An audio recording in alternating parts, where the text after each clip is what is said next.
আমরা এই ইমাম মুয়াজ্জেম অ্যাসোসিয়েশন এবং চ্যারিটেবল ট্রাস্টের রাজ্যের সম্পাদক নিজামুদ্দিন বিশ্বাস, যিনি সারা রাজ্যের প্রত্যেকটা জেলায় বিভিন্ন ইমাম মুয়াজ্জেমদের নিয়ে সংগঠিত করে বাংলাকে বঞ্চনা করার জন্য যে ওয়াকফ বিল নিয়ে যে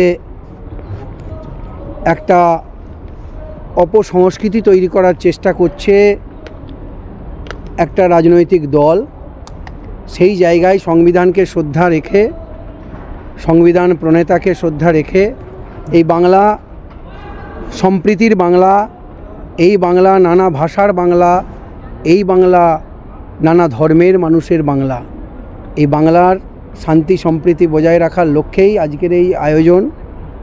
আমরাও পশ্চিমবঙ্গ রাজ্য সনাতন ব্রাহ্মণ ট্রাস্টের রাজ্য সম্পাদক সভাপতি সহ আমাদের রাজ্য কমিটির সকল সদস্য, আমাদের প্রায় 1 লক্ষেরও বেশি সদস্য সারা রাজ্যে আছে।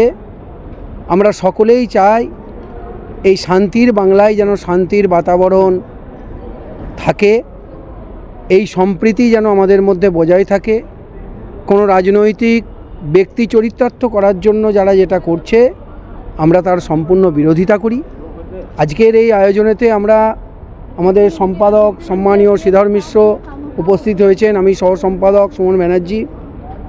আমরা চাই যে সারা রাজ্যের প্রত্যেকটা জায়গায় বাংলার মুখ্যমন্ত্রী মমতা বন্দ্যোপাধ্যায়ের যে সর্বধর্ম সমন্বয়ের যে চিন্তাভাবনা, সেই চিন্তাভাবনাকে আমরা পুরোহিত সংগঠনের পক্ষ থেকে ছড়িয়ে দেব এবং হিন্দু মুসলিম আমরা হাতে হাত রেখে কাঁধে কাঁধ মিলিয়ে এই বাংলাকে আমরা রক্ষা করব, এটাই আমাদের মূল বক্তব্য।